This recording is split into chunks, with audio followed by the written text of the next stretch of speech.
Hello everyone, welcome to Tathastu and a very welcome to our daily editorial and news analysis. And this is being presented by me. My name is Khushbu. Let's get started with today's analysis. Here we are going to cover these three topics from today's newspaper. That is the goldfish. एक हम cover करने वाले हैं goldfish. उसके बाद आता है Orissa tribal land rights. सो उड़ीसा में ट्राइबल्स के जो लैंड राइट्स हैं उससे रिलेटेड क्या इशू चल रहा है, that we will be covering. So obviously from the paper 1 perspective this is really very important and from the paper 2 perspective also. Then Haryana's employment reservation.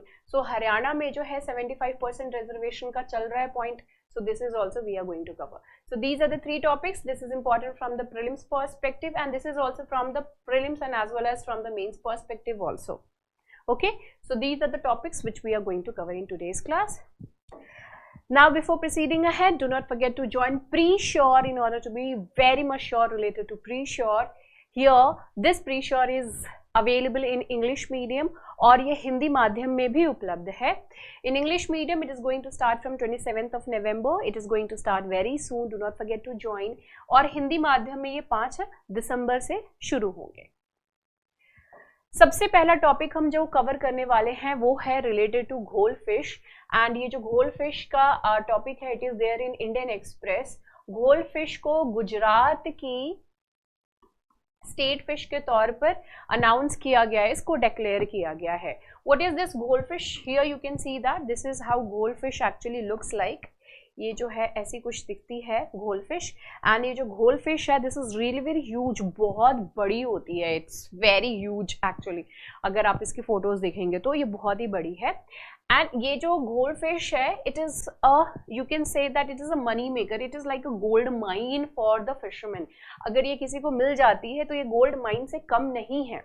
This is so it actually is so good. क्योंकि आप सोचो कि बहुत बड़ी fish है, बहुत बड़ी, human height, मेरे हाइट से भी बड़ी है. एंड उसका 1 kg could be sold at 5000 per kg, you know 5000 rupees. ये मेल के लिए एंड फीमेल के लिए 3000 per kg. Up to this much जो है आपका प्राइस रहता है. This is really very good. This is something. Now apart from this इसका अगर इंटरनेशनल मार्केट में देखें तो 25,000 तक भी इसका चला जाता है प्राइस. सो मेन जो अर्निंग है वो बेसिकली एक्सपोर्ट करने से आएगा. And this is what is actually making this particular fish so special. Okay, ये इसी वजह से इतनी ज्यादा स्पेशल हो जा रही है. इसकी लाइफ स्पैन 8 years की होती है. ये Indian ocean and Pacific ocean में मिलेंगे. Okay, here you can see the red dots and from there only you can understand कि कहाँ कहाँ जो है इनकी अवेलेबिलिटी है. Now let's cover this thing. यहाँ पे ये जो गोल्डफिश है इसका तो आप साइंटिफिक नेम जान लीजिए. So scientific name is the Protonibea और यहाँ पर इसके साथ साथ क्या है, डाइकैंथस. ठीक है, प्रोटोनिबिया डाइकैंथस. This is the scientific name of this thing. ठीक है, चलो. Now over here this goldfish has been declared as the Gujarat state fish. The fish is usually found in the region that stretches from the Persian Gulf to that of the Pacific Ocean. This is the one point. And apart from that ये जो fish है इसका huge market आपको China में और जो दूसरी countries हैं वहाँ पे इसकी बहुत बड़ी मार्केट है, जिसकी वजह से this becomes really very important. This is being used for the medicinal purpose. ठीक है, इसकी मेडिसिनल पर्पस ज्यादा है, you know apart from that consumption and all. And इसको एक्सपोर्ट किया जा सकता है frozen fillet. It could be exported as frozen fillet और whole fish to European and Middle Eastern countries. इस तरीके से इनको वहां पे सेंड किया जा सकता है. Now when it comes to its bladder जो है उसको ओपन कट करके from that of the stomach उसको ड्राई करके it could be exported to China, Hong Kong and जो दूसरे एशियन कंट्रीज हैं. सो वहां पे इसको सेल किया जा सकता है, right. And this is really in very high demand because of again the medicinal values. ना 1 किलो की जो इसकी कीमत है गोल्ड फिशेस की 15,000 टू 5,000 टू 15,000 रुपीज तक की आ जाती है. It completely depends on the size and a lot many things. तो 5,000 टू 15,000 रुपीज तक की गुजरात में होती है. नाउ यहाँ पे ड्राइड एयर दिस ब्लैडर की हमने बात करी थी, ड्राइड वन. तो ड्राइड एयर ब्लैडर जो है इस फिश की वो सबसे ज्यादा कॉस्टली हो जाती है एंड ये 25,000 तक का भी it can fetch when it comes to the exporting this thing.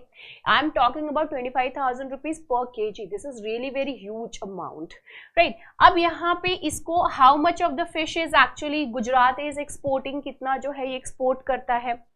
तो 2021-20 अब या एक और, हाँ यहाँ पे जाने से पहले एक और चीज यहाँ पे बता दे कि ये जो एक सिंगल फिश है वो 25 kgs की होती है. तो यू कैन कैलकुलेट, अगर इनका जो है 15,000 से भी अगर आप कैलकुलेट करोगे तो huge amount, even with that of the 5,000 also. So एक फिश पकड़ लिया तो उसके बाद जो बहुत बल्ले बल्ले वाला सिचुएशन है, बस खरीदार होना चाहिए आपके पास, राइट. अब यहाँ पे जो 21-22 का अगर देखें तो टोटल प्रोडक्शन रहा है गुजरात का वो 8.74 लाख टन रहे हैं, जो कि 11,221 करोड़ रुपीस की थी. और इसमें से 2.3 lakh ton of fish and fish products worth 5,233 crore rupees were exported. इनको जो है एक्सपोर्ट कर दिया गया. Now let's move on to the next topic, and the next topic is related to the Haryana's employment reservation law.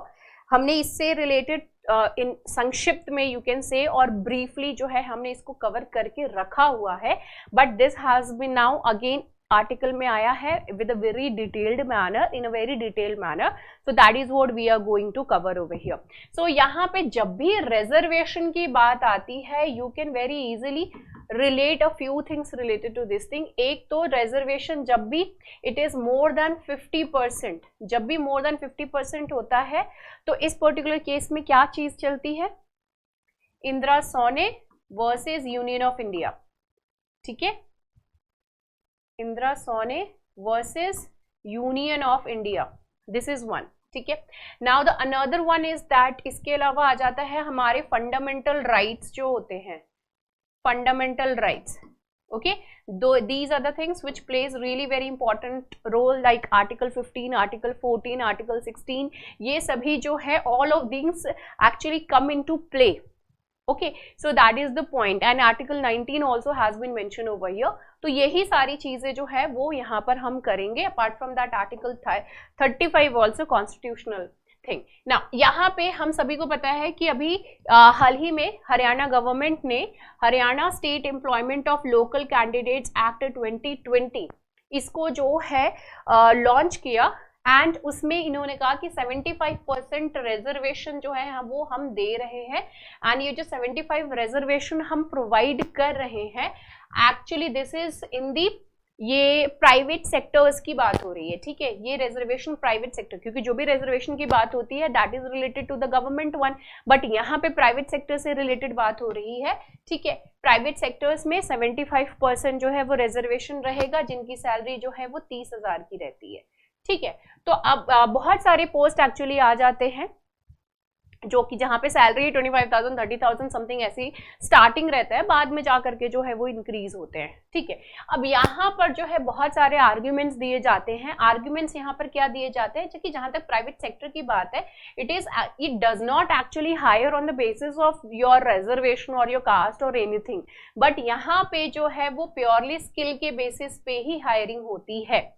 Okay, so you are not suppose to impose this thing, right. अब यहाँ पर इन्होंने क्या कर दिया है कि private sector के ऊपर पनिश करने के लिए इम्पोज भी कर दिया है कि अगर आपने इसको नहीं माना तो 10,000 रुपीज से लेके 2 लाख रुपीज तक का जो है वो आपको भुगतान करना पड़ेगा, right, if you are going against this reservation bill, right, reservation act. So these are the kind of things. अब obviously बात है कि 75% is a huge number. अब यहाँ पे 75% किस चीज को दे रहे हैं, the local people who are the domicile, who are having domicile of Haryana.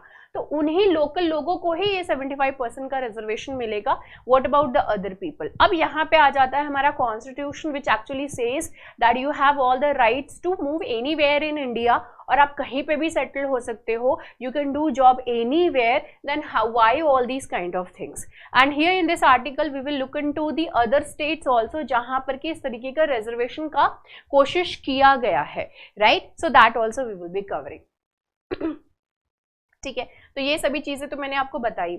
ये जो लॉ है it is going to be applicable on the private sectors, private entities जो कि उसी स्टेट में है, which includes the companies, trusts, societies, partnerships, limited liability partnerships also, and it also covers any person employing, right?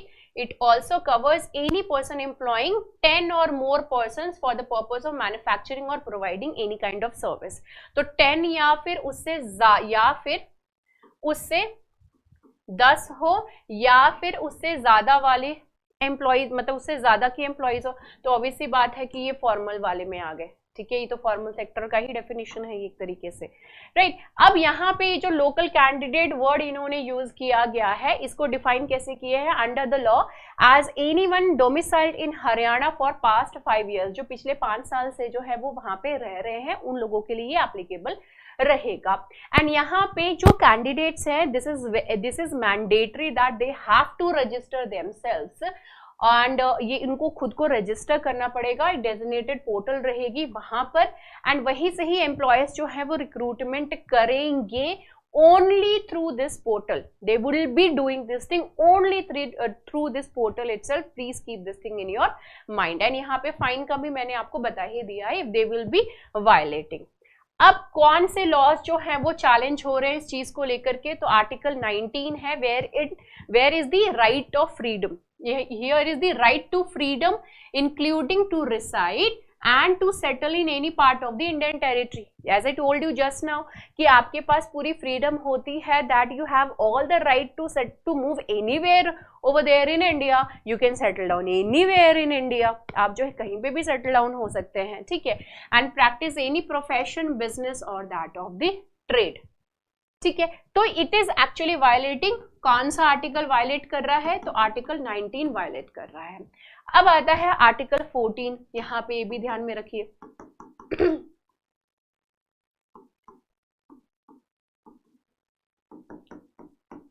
Article 15 भी लिख दिया. Article 14 is right to equality before the law, and article 15 is it prohibits any kind of discrimination on various grounds. किसी भी तरीके के discrimination, अब चाहे religion हो गया, रेस हो गया, कास्ट हो गया, सेक्स या फिर place of birth.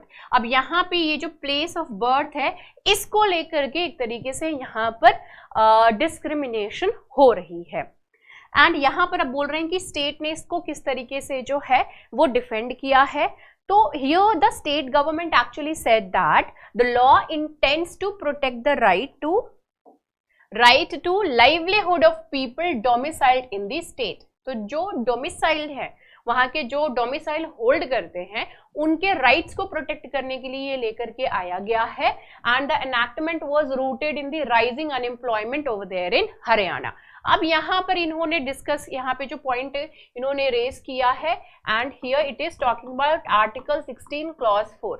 Article 16 clause 4 में गवर्नमेंट को ये चीज दी हुई है that if you want to make reservation for the upliftment of the people then you can do that. ठीक है, वो पब्लिक एम्प्लॉयमेंट में.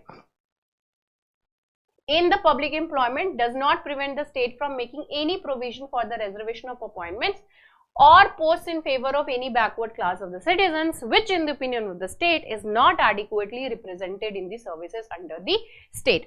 तो ये यहाँ पे आर्टिकल 16 क्लॉज 4 में दिया हुआ है. तो इस चीज को इन्होंने आधार बनाते हुए कहा कि yes, by doing this thing, article 16 जो है वो एम्प्लॉयमेंट से रिलेटेड है. ठीक है, अब यहाँ पे यही में अंदर ही क्लॉज 4 दिया हुआ है आर्टिकल 16 के, जिसमें कह रहे हैं कि yes we can discriminate for the upliftment of the other people. ठीक है, जिनका की एडिक्वेट रिप्रेजेंटेशन नहीं है सर्विसेज में. नाउ क्या दूसरे ऐसे स्टेट्स हैं जहां पर इस तरीके की लॉज लाने की बात हुई? तो ऑब्वियसली बात है महाराष्ट्र, मराठा कोटा को लेकर के, then Karnataka, Andhra Pradesh, Madhya Pradesh, all of them have enacted laws providing reservations for their local residents in the private sector. अब जो आंध्र प्रदेश में है तो वहां पर ये लेकर के आए थे Andhra Pradesh employment of local candidates in the industries और फैक्ट्रीज बिल 2019। तो ये जो बिल लेकर के आए थे इसमें इन्होंने कहा कि हम जो 3/4 सीट है जो जॉब है that we will be reserving for the local candidates within 3 years of the commencement of the act itself.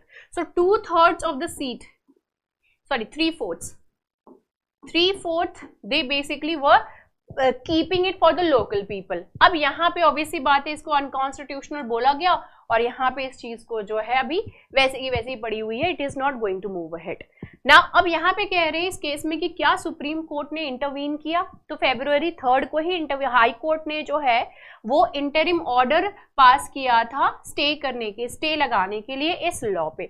अब यहाँ पे जो सुप्रीम कोर्ट है उन्होंने हाई कोर्ट का ये जो जजमेंट था स्टे लगाने का उसको aside, they actually kept it aside and had not provided sufficient reasons for putting the law on the hold, that they have actually not explained anything कि क्यों अभी भी जो है ये होल्ड पे है, राइट ना। Why did the high court squash it, अभी जो है इसको हाई कोर्ट ने क्यों जो है इसको रोक करके रखा है, रीजन क्या है, article 19 clause 1 and article 19 clause 1 sub clause जी, ये आर्टिकल की वजह से। यहाँ पे क्या कह रहा है, persons right to carry on occupation trade और business under this article was being impaired, obvious सी बात है, this is actually being infringed। अब यहाँ पे एक और पॉइंट है आर्टिकल 30, यहाँ पे क्या कह रहा है, it also highlighted that the law discriminates against individuals who do not belong to a certain state by putting up artificial walls throughout the country। It is actually doing that। Haryana है, हरियाणा में कोई बाहर का आएगा उसको जॉब चाहिए तो उसको जॉब मिलना बहुत मुश्किल हो जाएगा, तो it is like an invisible wall एक तरीके से वो क्रिएट कर दे रहे हैं। तो अब यहाँ पे आर्टिकल 35 आ जाता है।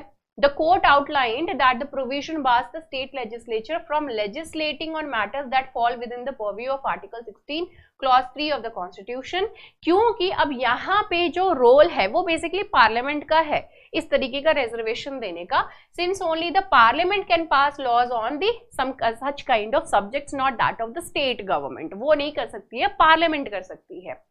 Referring to Section 6 of the Act, which requires employers to submit quarterly reports with the details of local candidates employed, and Section 8 under which officers could call for documents to ensure the law was being implemented, the court said that these restrictions amounted to Inspector Raj, that further state control over the private employers। So this is what has been said by the court कि अब यहाँ पे article ये जो है फिर इसी की वजह से आर्टिकल 35, ये सारे आर्टिकल्स आपको ध्यान में रहना चाहिए, आर्टिकल 16 क्लॉज 3, ठीक है। अब इसी में ही जो है वो section 6 and section 8, these are the things, right? So this was related to this particular article। Now let's move on to the tribal thing। So tribals का क्या चल रहा है यहाँ पे भाई, तो Odisha a dilemma over tribal land rights, तो ये जो है वो बहुत ही इंपॉर्टेंट और बहुत ही अच्छा आर्टिकल है। ये ट्राइबल के जो लैंड राइट्स हैं उससे रिलेटेड ये पूरी आर्टिकल है जिसमें कि कुछ चेंजेस करने की बात हुई and it is related to that particular thing only. There is OSATIP, OSATIP, ठीक है। तो Odisha scheduled areas transfer of immovable property by scheduled tribes regulation 1956, इसमें अमेंडमेंट करने की बात हो रही है। The cabinet decision allowing tribals to transfer their land to the non tribals by way of amending this thing, कि वो जो अपना लैंड किस तरीके से किसी और को ट्रांसफर कर सकते हैं। ओके तो वो चीज करने की बात हो रही है। इस पर्टिकुलर जो एक्ट है, ये जो रेगुलेशन एक्ट है 1956 का, इसको अमेंड करके ओडिशा का, राइट। अब इसी चीज को लेकर के बहुत ज्यादा जो कंट्रोवर्सी है, it has actually raised up, shoot कर गया है काफी ज्यादा। नवंबर 14 में कहा गया that a scheduled tribe person, जो शेड्यूल्ड ट्राइब पर्सन है, ST पर्सन जो है, वो रिटन परमिशन के साथ ऑफ सब कलेक्टर के रिटन परमिशन के साथ जो है वो जो can make a gift or exchange for public purposes or obtain a loan by securing a mortgage in a public financial institution for agriculture, construction of residential house, higher studies of children, employment, business or establishment of small scale industries, transfer the same in favor of a person not belonging to the scheduled tribe for the above purpose. अब ये सारे purpose अब ये जो सारे purpose यहाँ पे outline किए गए हैं, तो ये सारे पर्पस के ये जरूरी नहीं है कि अपना land, suppose I am ST, ठीक है, I belong to scheduled tribe, मेरे को कोई काम के लिए अपनी लैंड जो मैं किसी को मॉडगैग कर रही हूँ, किसी को दे रही हूँ, आई एम गिफ्टिंग और whatever I am doing for some reason and all, right, and उसके लिए मैंने रिटन परमिशन भी ले लिया है सब कलेक्टर से, that has been done, so I can give it to anyone. ये जरूरी नहीं है कि मैं एसटी हूँ तो एसटी से एसटी में ही जाएगा land, this is not necessary. तो these are the kind of changes which the people are talking about now. अब यहाँ पे दूसरा जो है, the permission for transferring land from tribals to non tribals was granted with a rider that after such a transfer the tribal seller or mortgager should not be landless or homesteadless। ठीक है, तो अगर किसी ने इस तरीके के दे दिया, मॉडगैग कर दिया है, knoll whatever they have done, तो लैंडलेस ना हो, इस चीज को इंश्योर करना है। ओसा tip it actually includes strict provisions, strict provisions है इसमें, और ये इट सिर्फ प्रोहिबिट ही नहीं करता है ट्राइबल लैंड्स को ट्रांसफर करने से, बल्कि ये क्रिमिनलाइज भी करता है एनी फोर्स्ड एलियनेशन। तो इसकी वजह से, बिकॉज व्हाट इफ जो सब कलेक्टर है, ठीक है, सब कलेक्टर जो है वो किसी और के साथ मिल करके वो पर्सन जो है वो ट्राइबल के ऊपर प्रेशराइज करके उसको रिटर्न यहाँ से मिल जाएगा, एंड ये जो है ट्राइबल वो दूसरे पर्सन को जो है वो लैंड दे देगा, और यहाँ पे मिली भगत किसकी चल रही है, सब कलेक्टर की, right. So that could be there, हो सकता है ऐसा, या फिर सब कलेक्टर इसमें इन्वॉल्व ही नहीं हो, यहाँ पर जो है कोई और इन्वॉल्व हो जाए, वहां पे जो है ये लोग दड़ा धमका करके ट्राइबल से जबरदस्ती सब कलेक्टर से ले रहे हैं, उसको नहीं पता चल रहा है, he is not letting, he didn't know about anything, हो सकता है इस तरीके की केस, तो वहां पे भी तो जबरदस्ती हो सकती है, राइट। तो यहाँ पे ये क्रिमिनलाइज करके रखा हुआ था फॉर एनी फोर्स्ड एलियनेशन। इसके अलावा it delineates mechanisms for eviction and restoration of the tribal lands also. अब ये जो ओसा टिप है, it is acknowledged as one of the most stringent legislations aimed at safeguarding the tribal interests। So अब इसकी वजह से जो लैंड ट्रांसफर है वो हो जाना बहुत ही ज्यादा मुश्किल हो जाती है। अब जब ट्राइबल कम्युनिटीज की बात आती है, okay, tribal communities, so for them land holds the Paramount importance. Okay, आप सभी ने जो है ऑब्वियसली बात है हिस्ट्री पढ़ी हुई है, तो all of you must be knowing कि ट्राइबल पर्सन के लिए उसका लैंड जो है, and not only for the tribal person, for all Indians, जमीन से इतना ज्यादा जुड़ाव होता है कि जमीन बेच देना, इट फील्स लाइक कि एज इफ जो घर की इज्जत ही हमने जो है वो पैसे के लिए बेच दी। People feel like that, it land से इतना ज्यादा कनेक्शन होता है। सो यू कैन अंडरस्टैंड कि ये कितना ज्यादा इंपॉर्टेंस होल्ड करता है, and it is actually considered as the one of the most valuable asset for them.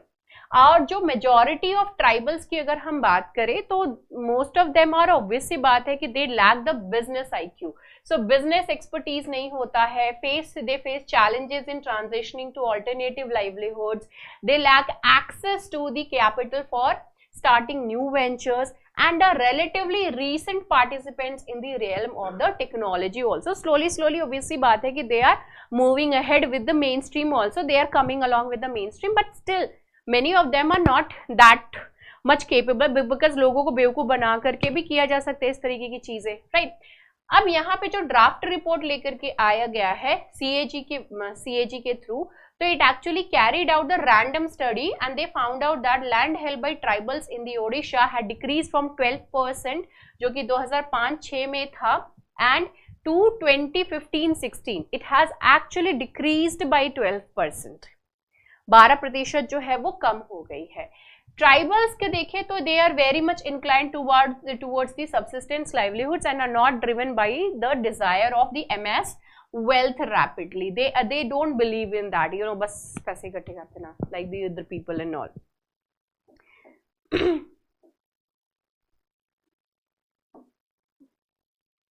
Right?